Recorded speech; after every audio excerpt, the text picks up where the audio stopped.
Before the era of Cartoon Network, before Toonami and Nicktoons changed cable animation forever, there was a train, not a literal one, but one full of animated classics, cult favorites, and weird gems that shaped a generation.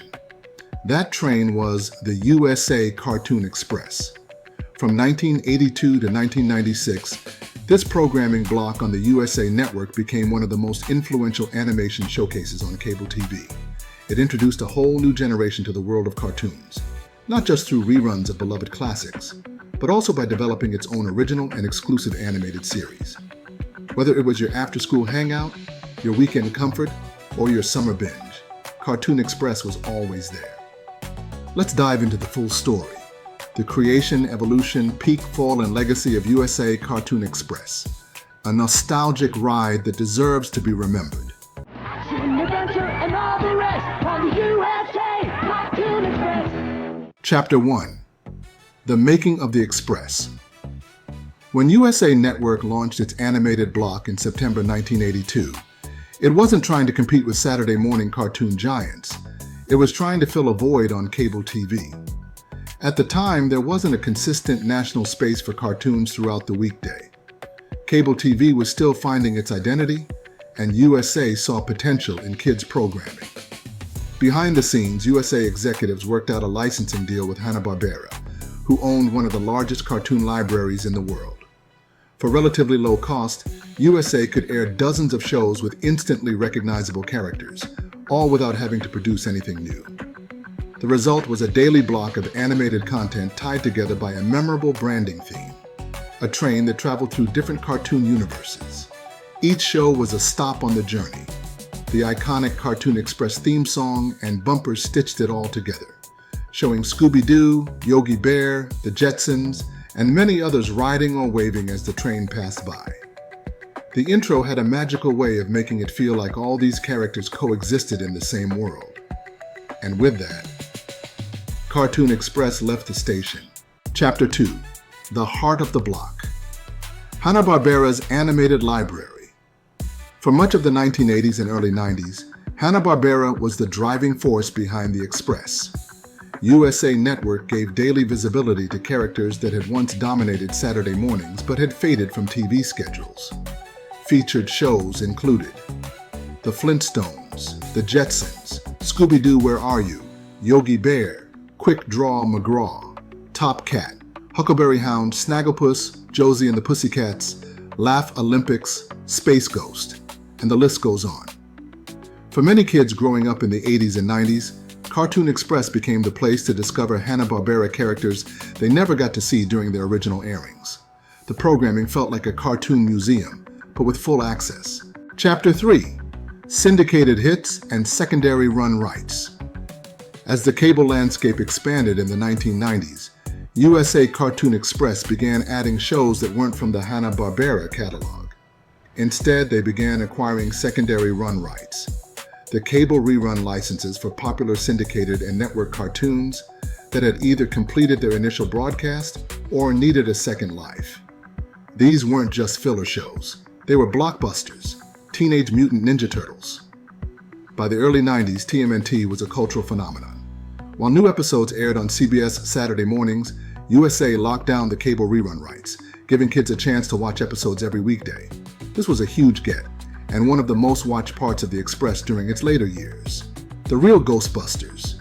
USA brought back the animated continuation of the Ghostbusters franchise, featuring paranormal escapades, slime, and plenty of spooky fun. G.I. Joe, a real American hero. Rebroadcast on USA, the action-packed military cartoon introduced new kids to Cobra Commander, Snake Eyes, and the never-ending battle of good versus evil.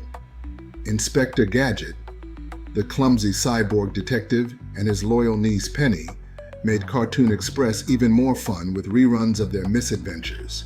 Garfield and Friends. Everyone's favorite lasagna-loving cat was syndicated to Cartoon Express, making it a perfect pairing with the more slapstick-heavy shows. The Adventures of Super Mario Bros. 3.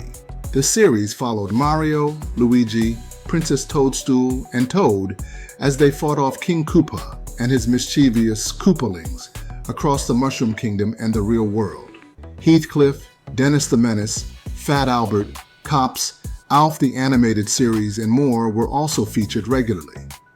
With these acquisitions, Cartoon Express was now home to the most recognizable faces in pop culture, whether they were solving mysteries, eating pizza, or jumping on Goombas. Chapter 4. Original Shows. USA starts making its own stops. In the mid-1990s, USA Network began investing in original animated programming for Cartoon Express and its action-packed spin-off, USA Action Extreme Team. These weren't just licensed reruns. They were exclusive shows that aired first on USA, made to give the network its own animation identity. Problem Child, the animated series. Adapted from the hit movie series, this show followed Junior Healy, a red-headed troublemaker adopted by kind-hearted Ben Healy. The animated version toned down the dark humor but retained Junior's knack for mayhem, outsmarting bullies, school staff, and mean adults with elaborate pranks. It captured the mischievous spirit of classic characters like Dennis the Menace, but added a 90s edge and movie tie-in flair. Itsy Bitsy Spider, a sweet and whimsical show based on the 1992 animated short film. It starred Itsy, a friendly cartoon spider, and her human best friend Leslie, who protected her from the obsessive over-the-top exterminator Adonis. The show was filled with slapstick comedy and wacky inventions, much like Tom and Jerry or the Pink Panther, but had a more modern, warm-hearted feel perfect for younger kids. The New Adventures of Speed Racer. This revival of the classic anime attempted to reintroduce the Speed Racer universe to a new generation. While it retained the essential characters, Speed, Trixie, Pops, Racer X, and the Mach 5, it added higher stakes, new villains, and a slightly more modern art style. Though it never reached the popularity of the original, it kept the brand alive in the US during a time when anime was gaining momentum. Double Dragon. Based on the side-scrolling arcade video game, Double Dragon turned martial artist brothers Billy and Jimmy Lee into superhero-style warriors. They battled evil gangs and transformed into armor-wearing fighters to battle the Shadow Master and his goons. It was pure 1990s energy, full of neon, muscles martial arts, and cheesy one-liners. Highlander, the animated series. Set centuries in the future, after most of the world's immortals had been wiped out, the show followed Quentin MacLeod, the last of the Highlander bloodline. Instead of killing other immortals, Quentin sought wisdom, unity, and peace. Surprisingly deep for a kids' show, it tackled morality, philosophy, and honor while building on the mythos of the Highlander franchise. Street Fighter, the animated series. Loosely inspired by the Street Fighter II video game and live-action film, this show followed Colonel Gaio as he led a team of world warriors like Chun-Li, Ryu, Ken, Blanca, and Dalsim against M. Bison's terrorist network.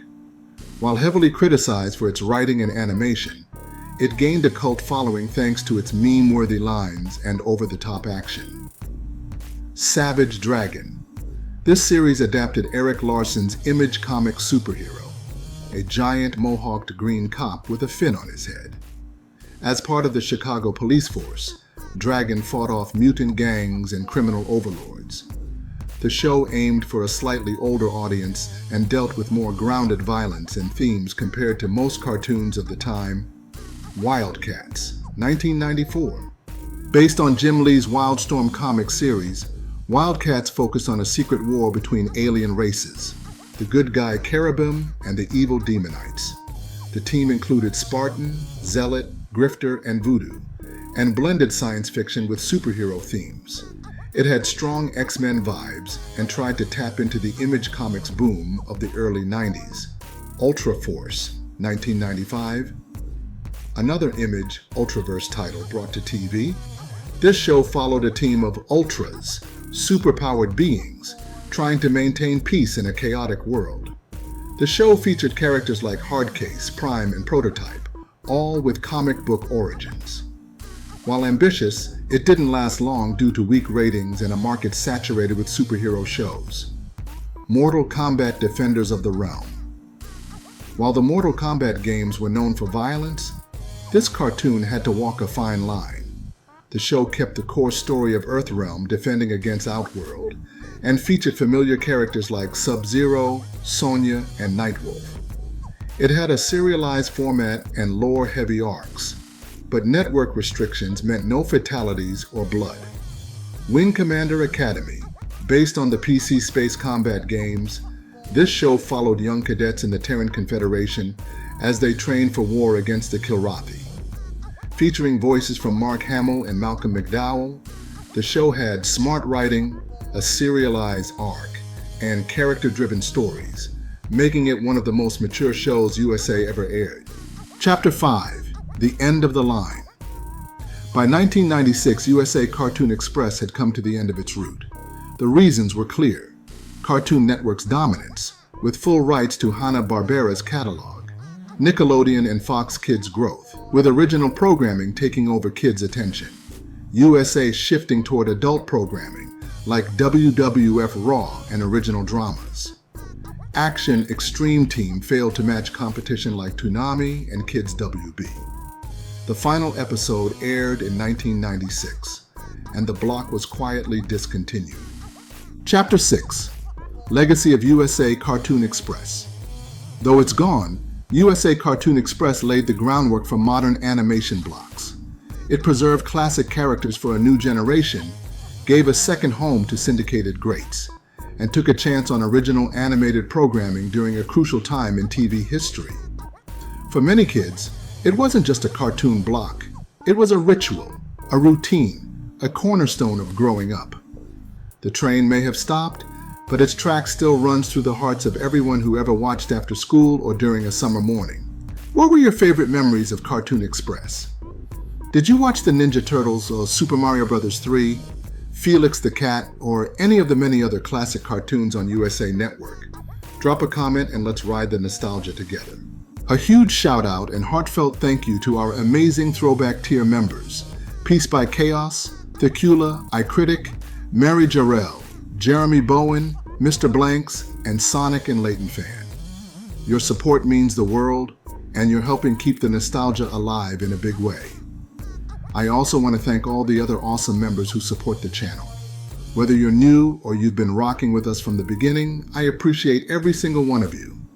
If you'd like to help the channel grow even more, don't forget to check out the merch shop. It's another great way to show support and rep that nostalgic love wherever you go. And if you want more throwback deep dives, be sure to like, subscribe, and hit that bell for more from Let's Run It Back. And as always, keep the nostalgia alive.